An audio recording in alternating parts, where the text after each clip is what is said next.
Selamat datang di channel Cerita Cinta. Channelnya cerita cinta romantis.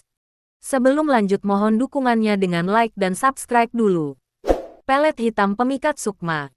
Bagian ke-10. Adik tiri membawa petaka. Seminggu sudah Yati berada di rumah sakit. Dan selama itu pula Mbok Minah dan Dokter Andri bola-bali menunggu. Bahkan beberapa kali terlibat Dokter Andri rela begadang demi menemani Yati yang kesepian. Tok, tok, tok.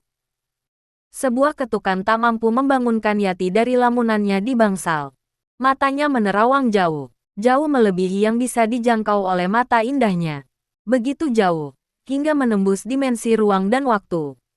Dia teringat saat masih kecil dan tinggal di salah satu daerah di Bogor. Kota yang dingin dengan guyuran hujan mewarnai hari-harinya. Abah, abah, seru Yati kecil menghambur ke pelukan seorang pria dewasa. Pria bertelanjang dada dan bercelana hitam selutut yang tampaknya baru pulang dari sawah.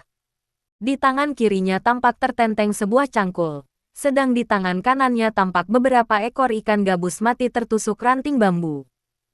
Wah, abah baru pulang. Bawa ikan buat Yati ya abah. Iya nak, tadi kebetulan di sawah banyak ikannya. Jadi karena Yati suka ikan, maka abah bawain beberapa buat Yati. Mau digoreng atau dibakar aja sayang? Tanya ayahnya seraya menurunkan bawaannya dan duduk di bale-bale. Sementara itu, seorang wanita tampak keluar dari dalam rumah dengan segelas teh hangat dan pisang goreng, makanan kesukaan mereka.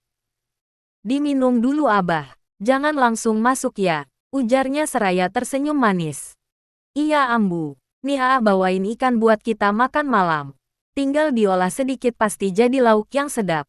Kan ambu paling pinter masak, ujar ayahnya lagi seraya mengambil sepotong pisang goreng dan menikmatinya. Begitulah, walaupun mereka hanya hidup seadanya, dan tinggal di pinggir sawah, namun kebahagiaan selalu menyelimuti mereka. Hingga suatu hari, abah, ujar Yati tertahan. Saat itu usianya baru 10 tahun. Ambu, tolong abah ambu, kenapa ini abah ambu? Isak Yati seraya menangis di samping ayahnya.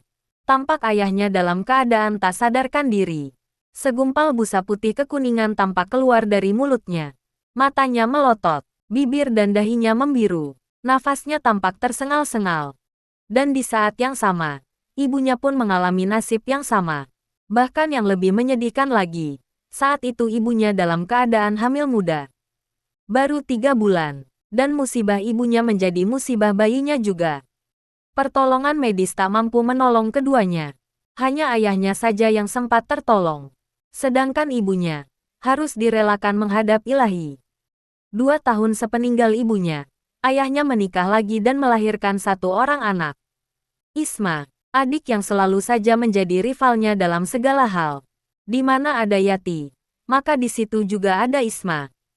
Sepintas memang terlihat keduanya akur dan harmonis, karena tampak mereka selalu bersama. Tapi, lain di dalam, kehadiran Isma semata-mata hanya untuk menunjukkan bahwa dia bisa lebih baik dibanding Yati.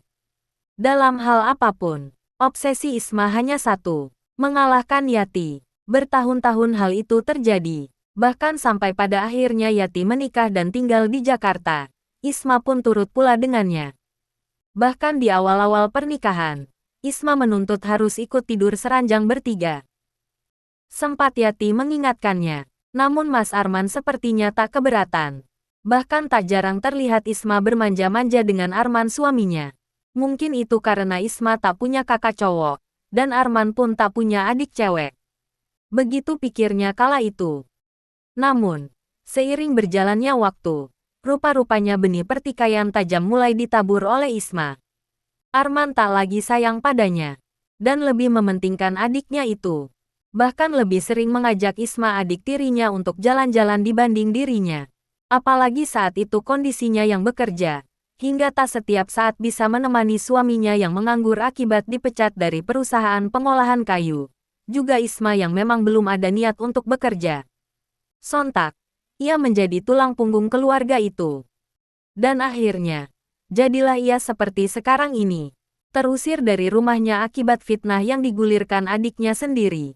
Mas Arman menelan mentah-mentah apa yang diucapkan Isma. Tak pernah sedikit pun untuk mempercayai lagi ucapannya. Dasar adik tak tahu diri. Rutuk Yati dalam hati. Beruntung ada Dokter Andri yang menyelamatkan hidupnya. Dia bersedia menampungnya dan membawa kehidupannya sedikit lebih baik. Setidaknya untuk urusan makan dan tempat tinggal tidak perlu dipikirkan lagi. Tapi kini, keadaan dirinya yang lumpuh tentu hanya akan menambah beban mereka. Bahkan sampai saat ini, belum ada titik terang. Kapan penyakitnya akan hilang? Haruskah ia menjadi beban orang lain? Tak disadarinya, perlahan air mata menetes mengaliri pipinya. Mbak Yati, ucap Dokter Andri seraya mengibaskan tangan di depan matanya. Yati terhenyak kaget. Ah, iya, maaf dok, ucap Yati sungkan, seraya tersenyum kikuk. Mbak Yati kenapa menangis?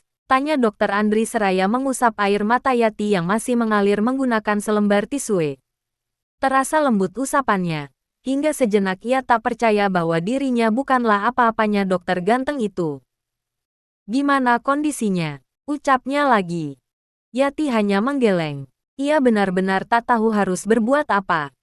Maaf ya dok, sekujur badan saya lemas. Tanpa tenaga. Menurut dokter, apa penyakit saya?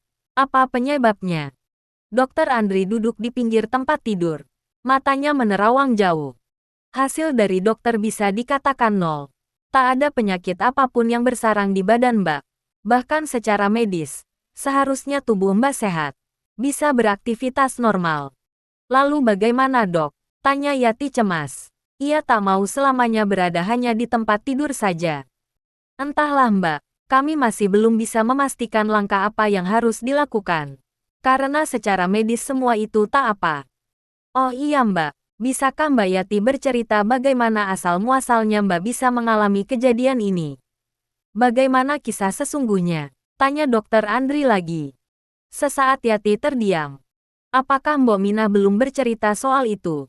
Tanya Yati heran, karena seingatnya ia sudah menceritakan hal itu secara detail pada Mbok Minah. Akhir-akhir ini, saya jarang bertemu Mbok Minah. Saya pulang. Beliau giliran jaga di sini. Dan saat saya di sini, giliran Mbok Minah nunggu rumah. Repot banget ya hidup saya. Ujarnya seraya tersenyum getir. Lalu, kenapa dokter nggak menikah saja? Toh saya rasa, tak ada satupun gadis yang menolak untuk diperistri dokter. Terlihat dokter itu tersenyum tipis, lalu berujar. Memang, tak selamanya yang manis di luar akan terasa manis juga di dalam. Tentu Mbok Minah sudah bercerita soal itu kan? Yati mengangguk. Saya takkan bisa menikah selamanya. Sihir Melati dan ibunya terlalu kuat. Beberapa kali wanita yang dekat dengan saya mengalami kejadian aneh secara tiba-tiba. Ada yang kecelakaan, penyakit aneh, hingga stres dan bunuh diri. Dan konon hal itu akan terus berlangsung hingga saya berhasil mematahkan sihir itu. Caranya? Tanya Yati polos. Ya, saya harus bisa menikah dengan seseorang. Artinya jika dokter berhasil menikah dengan orang itu, maka secara otomatis sihir itu bakalan lenyap. Betul. Yati terlihat mengernyitkan kening, tampak berpikir serius. Lalu apakah selamanya dokter akan menyerah dengan kondisi ini? Dokter Andri tersenyum sinis. Entahlah, siapa yang siap menghadapi kematian? Bagaimana kalau ada yang siap? Toh urusan hidup dan mati ada di tangan Tuhan bukan? Sesaat dokter terdiam, ucapan Yati ada benarnya juga. Namun, tapi kenyataannya Mbak, beberapa orang sudah mengalaminya. Dan saya tak sanggup jika ada orang lain yang akan mengalaminya juga. Saya tak siap jika harus kehilangan orang yang saya sayangi lagi. Ucap Dokter Andri dengan mata memerah. Dok, Tuhan mengatakan, nasib manusia tak akan diubah jika manusia itu sendiri tak berusaha mengubahnya. Jadi, alangkah baiknya jika dokter berusaha mematahkan sihir itu. Lanjut Yati. Mbak, menikah itu bukan persoalan yang mudah. Butuh banyak kesiapan, dan harus dilandasi persamaan. Lalu, bagaimana jika saya niat menikah hanya untuk mematahkan sihir? Apa itu tak zalim namanya? Seolah saya mempermainkan nyawa seseorang. Kenapa tidak mencoba untuk mematahkan mitos itu? Mbak, Sekali lagi saya katakan, tidak mudah Mbak. Tak ada satupun orang yang siap menghadapi kematian. Karena menikah dengan saya itu hanya ada kecil kemungkinan berbahagia. Hanya sekian persen. Dan lebih banyak kemungkinan dia bakalan mati. Ucap Dokter Andri tegas. Saya tak mau mengorbankan orang lain. Ucapnya lagi. Oke, bagaimana kalau ada yang siap? Sekilas dokter muda itu tertawa. Mbak, mana mungkin zaman sekarang ada yang siap menghadapi kematian? Semut pun akan menghindar jika bertemu kematian. Apalagi manusia, ucapnya seraya melambaikan tangan. Aku siap, ucap Yati tegas. Hah? Dokter muda itu tertawa. Iya, aku siap. Apa kamu bilang Mbak? Ucap dokter muda itu menegaskan. Iya, aku siap. Ucap Yati tak kalah tegas. Siap apa? Ujarnya seraya tertawa. Siap mematahkan sihir itu. Aku yakin. Kita pasti bisa. Aku siap menikah denganmu. Apapun resikonya. Hah, Mbak Yati ini ngomong apa sih? Hati-hati Mbak kalau berbicara. Sesaat tampak Dokter Ardi memicingkan mata. Mencari kebenaran atas ucapan wanita di depannya. Dokter jangan berpikir aku mau menikah dengan dokter karena ketampanan dan kekayaan. Aku tak butuh itu semua. Ucapnya lagi. Jadi, untuk apa Mbak menikah denganku? Dengan resiko sebesar itu. Itu pemikiran gila. Ucap dokter muda itu dengan mata terpicing. Ingat Mbak, pernikahan itu resiko besar. Mbak baru tinggal di rumahku saja sudah begini. Bagaimana kalau sampai kita menikah? Tak masalah. Aku siap. Hitung-hitung balas budi. Toh selama ini aku sudah banyak berhutang budi denganmu Dok. Dan aku rasa, kematianku toh nggak bakalan merubah apapun di dunia ini. Ucap Yati dengan mata menerawang. Terlihat tatap mata keputusasaan di sana. Dokter Andri berdiri. Sesaat didatanginya jendela. Itulah yang kumaksud Mbak. Mbak Yati ini mau menjadi pengantin saya hanya karena putus asa. Hanya karena patah hati. Padahal bukan itu yang kucari Mbak. Aku mencari orang yang benar-benar bisa menerimaku apa adanya. Dan aku pun akan mencintai dirinya apa adanya. Bukan sekedar orang yang memang tidak punya harapan hidup. Dan menikah dengan saya hanya buat pelarian saja. Aku tak mau hal itu terjadi. Aku mau di pernikahanku nanti. Hanya dengan orang yang mencintaiku. Dan aku pun mencintainya. Ya sudah Mbak ya, Mbak istirahat dulu saja. Mungkin dengan sedikit istirahat lagi, bisa membuat pikiran Mbak normal lagi. Ucapnya tertawa seraya berlalu, membiarkan Yati termangu memahami ucapannya. Sementara itu, jauh di sudut kota, tampak sepasang suami istri yang tampaknya pengantin baru, sedang bercengkerama di senja yang indah. Keduanya berpelukan mesra di balkon seraya menikmati siraman cahaya mentari yang mulai surup di cakrawala. Mas, ucap wanita itu, yang tak lain adalah Isma. Apa sayang, kamu kangen kakakmu ya? Vida suaminya, Arman. Hih, najis. Sudah seneng begini ngapain mikirin perempuan itu? Nggak ada gunanya juga mas. Ucap Isma dengan menggelayut manja pada suaminya. Ngomong-ngomong, mas bisa nggak sih beliin HP baru buat aku? Rajuk Isma. Loh, bukannya HP kamu masih bagus ya? Aku lihat juga nggak ada masalah apa-apa kayaknya. Ucap Arman seraya mengambil HP yang tergeletak di atas meja. Bukannya gitu mas. Ini kan HP lama. HP jadul. Ini aja dulu dibeliin sama Mbak Yati waktu belum nikah sama Mas Arman. Berarti udah 2 tahunan mas. Memangnya Mas Arman tega lihat istrimu yang cantik ini pakai HP yang jadul begini? Aku aja suka malu loh mas kalau ketemu tetangga. Oh, gitu. Ya udah. Mau HP apa sih sayang? Ucap Arman sambil mencubit dagu istrinya manja. Ya apa aja. Yang penting kekinian mas. Kalau bisa, Samsung Galaxy S24 Ultra. Rencananya aku mau daftar jadi model nanti. Nah, kalau ketemu manajer HP-ku jadul kan mas yang malu juga. Iya kan? Oh, gitu. Ya sudah nanti mas beliin. Kebetulan masih ada sisa emas peninggalan mbakmu. Nanti mas jual saja buat beli HP buat kamu. Isma pun tersenyum senang. Makasih ya mas. Isma sayang deh sama Mas Arman. Iya, iya, tapi ada syaratnya, ucap Arman nakal. Kau pakai syarat segala sih mas. Kan ini istrimu. Tenang, syaratnya nggak bakalan bikin kamu susah kok. Malah enak, ucap Arman lagi seraya mengerlingkan mata kanan. Apa mas? Itu, ucap Arman seraya menunjuk dengan ujung bibirnya. Ih, Mas Arman nakal ya. Yuklah. Masuklah dua sejoli itu ke kamarnya dan mulai memadamkan lampu. Kira-kira pada mau ngapain ya? Mbak, kok masih melamun saja sih? Sabar aja mbak. Setiap penyakit pasti ada obatnya kok. Ujar Mbok Minah pada Yati yang masih termenung sambil memandang kejauhan. Mbok, kadang aku berpikir hidup ini nggak adil ya. Istighfar mbak. Nggak adil bagaimana? Setiap orang itu sudah sesuai ketentuannya.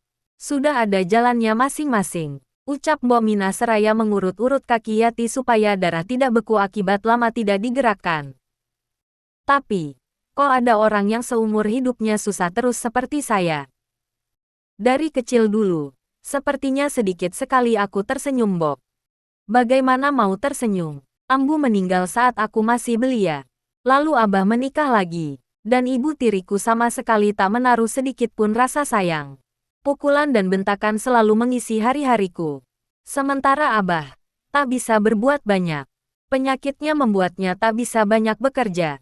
Dan sehari-hari hanya mengandalkanku yang bekerja sebagai buruh cuci. Itu di usia tak lebih dari 11 tahun, Mbok. Di usia 12 tahun, Abah meninggal.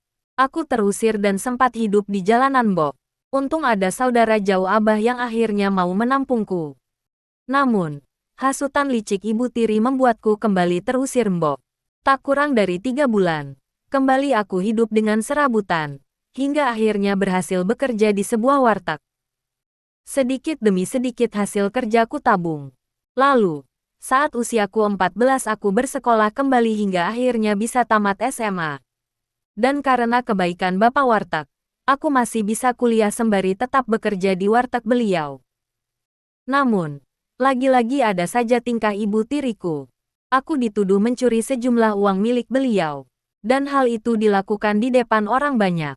Sepertinya sengaja ibu tiriku memperlakukanku.